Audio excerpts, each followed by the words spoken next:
comentário de um de vocês no meu primeiro vídeo sobre o Jesus de The Chosen. Eu vou ler aqui para vocês e é a ele que eu vou reagir de certa forma, trazendo à tona Jesus de The Chosen. Parece razoável? Vamos ler isso daqui, vai. Uma questão impopular, 2 pontos. O Jesus de The Chosen não é o Jesus bíblico. O Jesus de The Chosen agrada a todos, mas o Jesus real desagradou a muitos com suas palavras e ações. Não era politicamente correto. Não tinha papas na língua ao falar do pecado e ao falar com os duros de coração, como os fariseus e outros do povo. Em The Chosen, você nunca vai ver Jesus dizendo raça de víboras. Ou então, tendes por pai o diabo. Jesus fazendo um chicote de corda e expulsando os cambistas, dando cordada em todo mundo? Duvido que isso apareça na série. E aí, será que o Jesus de The Chosen é gentil demais? É meio que maricas para alguns? Tem muito comentário nessa linha Red Pill por aí, e eu queria avaliar essa condição agora que eu já passei pelo menos pela primeira temporada da série. Olá, eu sou Victor Fontana, esse aqui é o meu canal, ele pode ser um pouco seu também. Para isso basta que você se inscreva nesse canal, deixe seu like, seu comentário. Tudo isso faz com que o YouTube perceba que você gosta de Bíblia, de teologia, que é o assunto desse canal, e vai me indicar mais vezes e também outros vídeos de teologia. Para fazer esse vídeo, eu utilizei um pouco de literatura, e se você quiser conhecer mais literatura técnica sobre teologia, em especial, nesse caso aqui, sobre teologia bíblica, exegese e Jesus histórico, eu recomendo que você passe na descrição desse vídeo, onde você encontra alguns dos livros que eu consultei, mas também o meu roteiro de estudos teológicos, uma curadoria para que você entenda bem quais são os livros que você pode ler na sequência para aumentar o seu repertório teológico. Dito isso, Jesus, e eu vou falar ponto por ponto aqui e a gente vai debater um pouquinho aqui a respeito desse Jesus. Vamos lá. Jesus de The Chosen agrada a todos. Bom, se você assistiu a primeira temporada, você já sabe que isso não é necessariamente verdadeiro.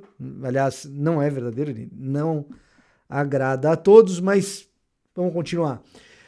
Mas o Jesus real desagradou a muitos com suas palavras e ações. Cara, o Jesus real, eu tô entendendo aqui que você está falando do Jesus que você lê nos evangelhos, e o Jesus dos evangelhos é um Jesus que atrai multidões e desagrada lideranças. E depois, aos poucos, as multidões vão perdendo o interesse em Jesus, também é verdade. Mas o fato é que, durante boa parte do seu ministério, Jesus agradou muita gente e desagradou lideranças. Tá? Aliás, é só fazer uma leitura mais detida em qualquer um dos evangelhos que você vai perceber isso. Não era politicamente correto. Isso eu concordo com você. Isso eu concordo com você. Jesus do primeiro século, o Jesus dos evangelhos, não era politicamente correto. Até porque essa expressão, esse conceito, essa ideia de politicamente correto, ela é uma ideia do século XX. Então, Jesus seria um tanto anacrônico se ele estivesse preocupado com ser politicamente correto. Não, Jesus dos evangelhos, ele não era politicamente correto, ele era integralmente correto, inclusive no âmbito político. Se você quiser entender o que eu quero dizer com integralmente correto, inclusive no âmbito político, você pode dar uma pesquisada. Victor Fontana, politicamente correto. Eu tenho um vídeo que fala exclusivamente dessa questão. Não tinha papas na língua. Tinha. Ele não falava palavrão, ele não era desbocado. Tinha sim, tá? Ao falar de pecado e ao falar com os duros de coração. Então, quando Jesus repreende pecado, ele fala assim, vai, não peques mais. Ele denuncia pecado várias vezes, ele chama para o arrependimento, tá? Mas não tinha papas na língua. Cara, de onde estão tirando esse Jesus brutal aí? Umas expressões, não tinha papas na língua. Ao falar do pecado, Ele fala algumas vezes, e olha, a repreensão de Jesus ao pecado, ela aparece nos evangelhos, mas ela não é frequente, não é o tempo todo. Ele fala de pecados morais e tal, mas o principal pecado que ele denuncia com mais frequência é a hipocrisia, e ele é duro, sim, mas eu vou falar mais especificamente dessa dureza em relação à hipocrisia daqui a pouco, tá? Mas, sim, ele fala de pecado, ele é duro, mas com pecados que geralmente o pessoal não está prestando atenção.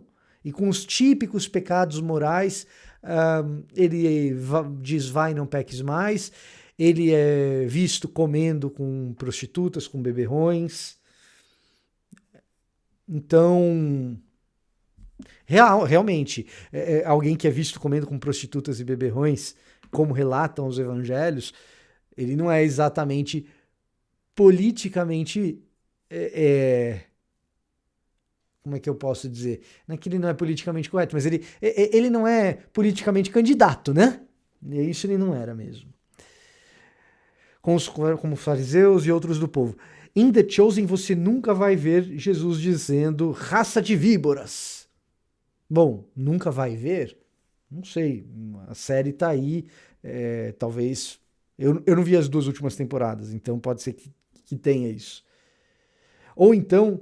tendes por pai o diabo, de um discurso famoso de Jesus no Evangelho de João. Bom, nunca vai ver? Não sei. Aí vocês me dizem se vê alguma coisa parecida com isso. Jesus fazendo um chicote de corda e expulsando os cambistas, dando cordada em todo mundo? Veja só, essa passagem ela é famosa. Será que a série precisa retratar essa passagem? Sendo que a maioria das pessoas conhece esse episódio, embora a maioria das pessoas conheça esse episódio superficialmente, como a pessoa que deixou aqui o comentário. Por quê? Porque ele não dá chicotada em todo mundo.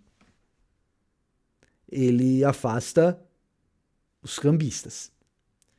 Gente que usa a religião para enriquecer às custas de quem é pobre, em especial. Tá? Então, eu não sei, o exagero na fala aqui me dá a impressão que a pessoa quer um Jesus meio Sylvester Stallone, assim, sabe? Porque, cara, nem o Arnold Schwarzenegger é desse jeito. O Arnold Schwarzenegger, ele é simpaticão, né? Ele é carismático e tal. Então, Jason Statham, talvez, né? Mas a impressão que dá num comentário desse é que a pessoa tem por Jesus alguém muito sisudo, alguém cujas características são de uma espécie de hombridade à la John Wayne. E aí eu me pergunto se a retórica usada em Jesus e John Wayne, que é um livro tão criticado por tanta gente, será que o livro não tem razão de fazer uns certos alertas a respeito de um determinado estereótipo que se faz de Jesus? Eu queria falar a respeito do Jesus de The Chosen, essa gentileza de Jesus e por que ela tá lá. E isso é uma coisa decifrável e é uma coisa bem-vinda. Não é ruim retratar um Jesus gentil, tá? É uma coisa boa, retratar um Jesus gentil. Em primeiro lugar, por uma questão de redação dos evangelhos. Quando você pega a ordem de redação dos evangelhos, o primeiro a ser redigido é o Evangelho de Marcos.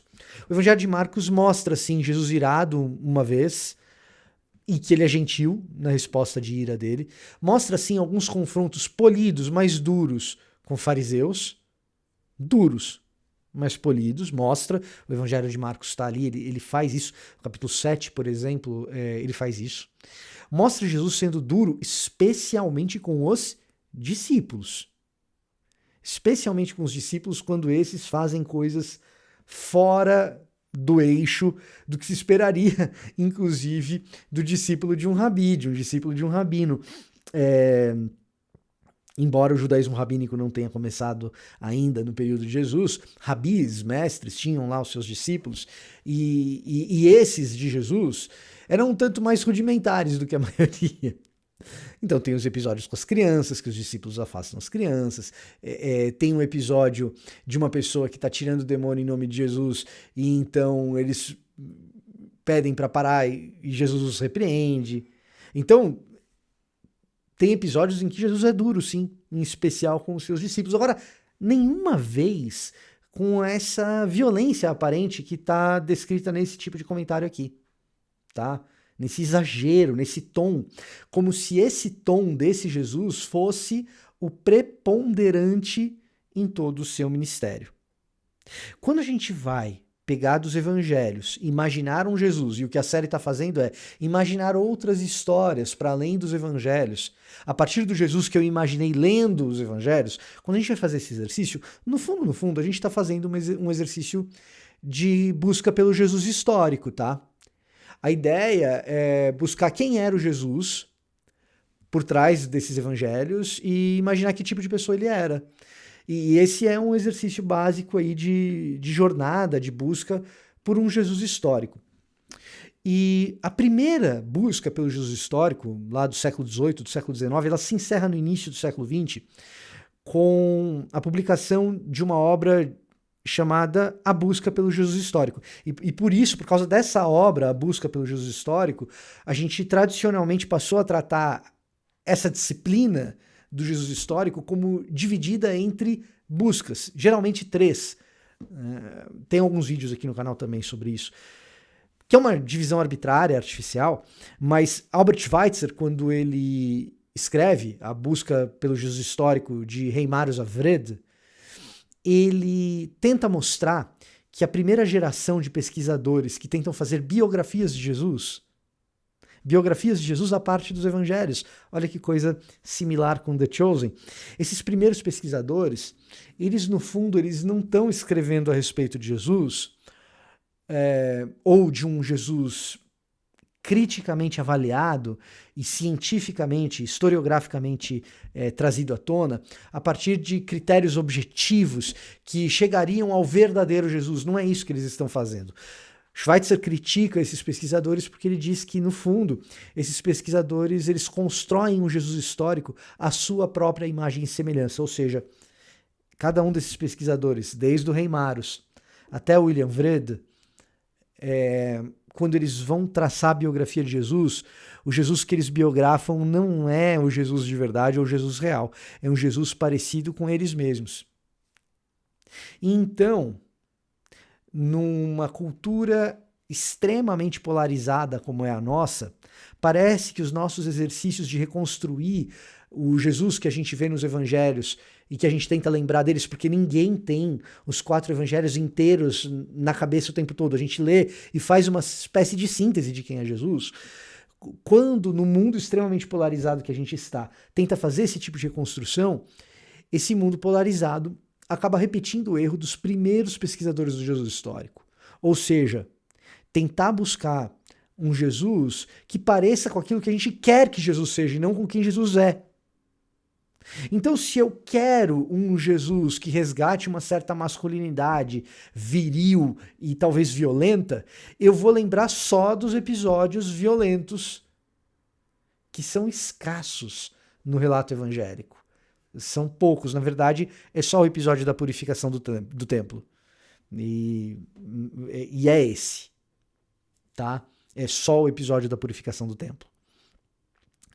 Por outro lado, se eu enxergo a necessidade de um mundo em que haja mais gentileza, eu vou pintar Jesus com óculos muito gentis. Como é o caso de The Chosen. Se você perguntar qual é a figura mais frequente nos evangelhos, é o Jesus gentil. E evidentemente é o Jesus gentil. Na medida em que você lê os evangelhos, a maneira como Jesus trata as pessoas é um caminho de gentileza. E isso é esperado, gente. Se você conhece o Novo Testamento, se você tem intimidade com o Novo Testamento, é esperado que na maior parte do tempo o Jesus que esteja retratado lá seja um Jesus gentil que a gente vê em The Chosen, tá? Ainda que seja necessário para uma obra que está retratando Jesus, colocar, de vez em quando, esse Jesus mais duro. Primeiro ponto importante, muito daquilo que a gente lê como dureza No primeiro século não era, tá? Então, debates acalorados, principalmente entre mestres da lei, isso eu falei no meu vídeo passado de The Chosen, debates acalorados entre mestres da lei, eles eram absolutamente frequentes, eles não eram tidos como uma dureza de alguém que não está querendo agradar ninguém, como esse comentário parece ir na direção. Jesus não agradava a todos, ele estava lá. Não, os debates de Jesus estão bem em linha com o que era típico de um mestre, um intérprete da lei, que fosse debater com outros. Se você ler, por exemplo, o Talmud, que é a interpretação, principalmente da Torá, que dá base ao judaísmo rabínico, o que você vai ver são rabis discordando uns dos outros o tempo todo, e todos eles foram colocados no mesmo livro como dignos do mesmo respeito, num diálogo solene. E discordando às vezes duramente. E isso fazia parte da etiqueta da época. Tá? Então, esse talvez seja o primeiro ponto importante para a gente perceber. O segundo ponto importante para a gente perceber é que, embora o Evangelho de Marcos, que, olha, talvez desagradasse muito alguém que espera esse Jesus violento, que não vai encontrar no Evangelho de Marcos, e alguém vai falar assim, mas vai encontrar nos outros. Mas o Evangelho de Marcos foi o primeiro. Então, se você estivesse lá no momento que Marcos foi escrito, você ia dizer, não bota no cânon, não. Ainda não tinha os outros. Tá? E por isso eu estou evocando o Evangelho de Marcos. Mas antes do Evangelho de Marcos, nós temos o Corpus Paulino, tá? Paulo escreveu suas cartas antes dos evangelhos. Putz, quem tá aqui no canal faz tempo tá cansado de me ouvir isso, desculpa. Retornar nesse ponto, retomar essa conversa. Mas é importante para o nosso diálogo aqui, para a conversa que a gente está tendo agora, falar que Paulo ele escreve primeiro do que os evangelhos são redigidos, ou seja, os primeiros testemunhos documentais a respeito de Jesus estão nas epístolas paulinas. Tá? Embora houvesse uma tradição oral concorrente ali, nós não temos acesso a essa tradição oral. A crítica da forma não fez grandes favores para a gente, revelando qual era a tradição oral por trás do texto. Bom, agora eu falei um pouco complicado, quem entendeu, entendeu, eu não vou explicar o que eu acabei de dizer, mas o ponto é que essa tradição oral a gente não tem, o que a gente tem são os documentos do Novo Testamento. E essa tradição documental do Novo Testamento, que começa com Paulo, é a primeira tradição escrita e a primeira que nós temos acesso, a mais antiga que nós temos acesso a respeito de Jesus. E quando você vai nos documentos mais antigos de Paulo, nós temos dois, primeiro aos Tessalonicenses e Gálatas, uma discussão a respeito de qual é a primeira das epístolas, se primeiro aos Tessalonicenses ou se Gálatas, mas é precisamente em Gálatas que Paulo relata aquilo que ele entende a respeito de uma vida no Espírito, uma vida guiada pelo Espírito, aquilo que você conhece como o fruto do Espírito. E eu queria ler qual é o fruto do Espírito aqui com você. Eu queria ler o que é o fruto do Espírito com você, e eu queria que você pensasse no Jesus de The Chosen se você assistiu alguns episódios.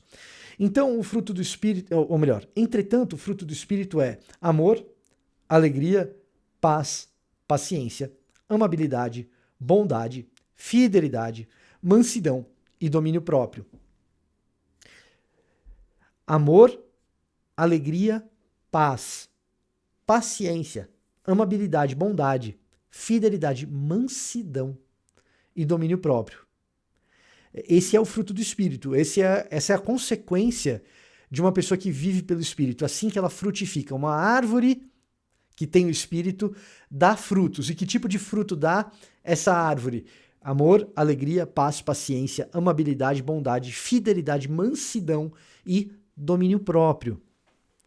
É natural que uma comunidade cristã que entenda que essas características são as características de quem vive pelo Espírito, ao pensar em Jesus, pense num Jesus com essas características. Por isso o Jesus gentil de The Chosen é bem-vindo. É bom que ele seja assim. É bom que a gente imagine um Jesus amável, alegre, pacificador, paciente, bondoso, fiel, manso e cheio de domínio próprio. Porque a gente imagina que ele seja cheio do Espírito. Então, quando a gente vai construir esse Jesus histórico, a gente tem que levar em consideração que os evangelistas também construíram esse Jesus histórico ao escrever os evangelhos. Ou seja, o que eu estou querendo dizer? O relato dos evangelistas ele é um relato baseado em memória. E para isso, a literatura a respeito de Jesus histórico, principalmente nos tempos de hoje, a literatura ela tenta dialogar muito com a questão da memória. Tem alguns autores que fazem isso, Chris Keith é um deles, o Anthony LeDon, eu estou com um livro aqui na minha frente, é um deles também. Ele escreve um livro chamado The Historiographical Jesus. Isso aqui é difícil de falar. O Jesus historiográfico, não está traduzido em português, mas o link eu vou deixar aqui na descrição, que trata precisamente da memória dos evangelistas ou das fontes que os evangelistas consultaram para escrever os seus evangelhos. E é natural que a comunidade cristã do primeiro século, ao trazer à memória aquilo que Jesus fez, trouxesse à memória episódios em que Jesus fosse essa pessoa com o fruto do Espírito.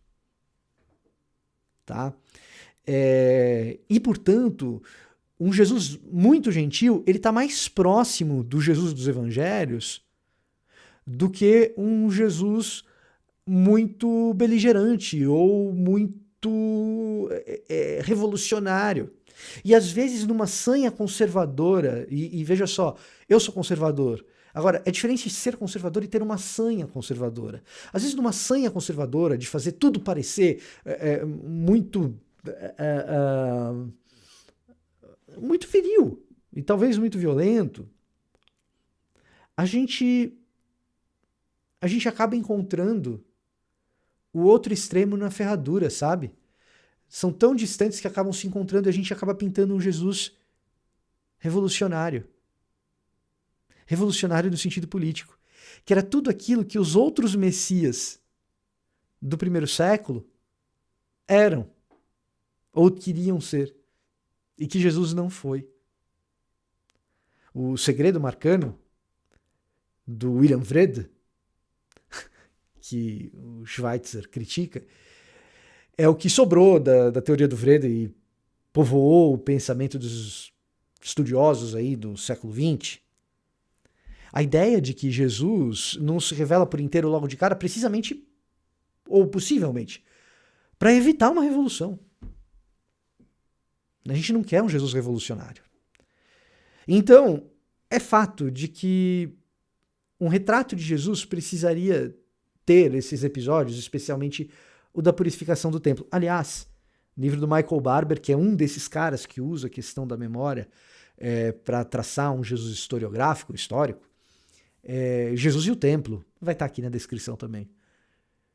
A relação de Jesus com o templo e por que ele o purifica é porque ele tem raízes profundamente arraigadas, raízes arraigadas é ótimo, na tradição sacerdotal.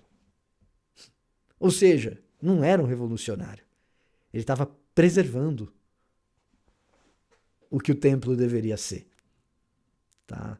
E aí a gente está falando especificamente do Jesus retratado no Evangelho de Mateus. Mas isso é outra história para um outro dia. O ponto é que, e eu quero fazer esse grande ponto mais uma vez, uma comunidade que entenda como da época da redação dos evangelhos entendia porque o Corpus Paulino já estava em circulação. Não apenas no fruto do Espírito, mas também o que ele diz a respeito do amor em 1 Coríntios, capítulo 13. Uma comunidade que entenda que o Espírito funciona de acordo com a regra do amor e que espera que alguém cheio do Espírito seja amável, alegre, pacífico, paciente, bondoso, fiel, manso e cheio de domínio próprio. Uma pessoa com essas convicções vai esperar que Jesus seja desse jeito e, portanto, gentil. Não deveria ser tão complicado.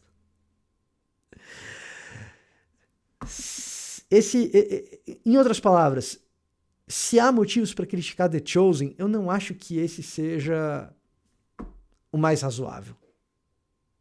E pelo contrário, a gente precisa do resgate desse Jesus que ele é capaz de tocar, impactar e mudar cenários inteiros sem precisar levantar um gládio, simplesmente sendo gentil, restaurando orelhas que foram cortadas. Se você gostou desse vídeo, deixa o seu like. Aqui na descrição tem o meu roteiro de estudos teológicos, que eu faço gosto se você adquirir. Quando você adquire o meu roteiro de estudos teológicos, é uma curadoria com todo tipo de livro para você melhorar aí a sua interpretação bíblica e você caminhar na sua vida teológica desde o comecinho. Veja, se você não tem nenhum conhecimento teológico, essa curadoria já será boa para você. Se você já está um pouquinho mais avançado na caminhada, eu tenho certeza que vai ter coisas que você ainda não conhece. É o meu trabalho mais extenso e de maior dedicação que eu já tive aqui na internet, é essa curadoria. Se você adquire essa curadoria, que tem um preço acessível, você também ajuda estudantes que estão no seminário e que precisam de suporte financeiro. O suporte financeiro que eu gostaria de ter na minha vida de seminário é a maneira que a gente tem para proporcionar para outras pessoas também. Então, uma parte da receita é destinada ao sustento de pessoas que estão aí cursando os seminários, para que a teologia brasileira seja mais povoada de boas ideias. Tá bom? Gente capacitada, gente que precisa desse apoio, desse suporte. Tá bom? Se você gostou desse vídeo, deixa o seu like. Se você quer engajar mais com o nosso conteúdo, adquira a curadoria, dá uma passadinha aqui na descrição, tem outros links também para você conhecer um pouco melhor o trabalho desse canal. Eu vou ficando por aqui. Até a próxima.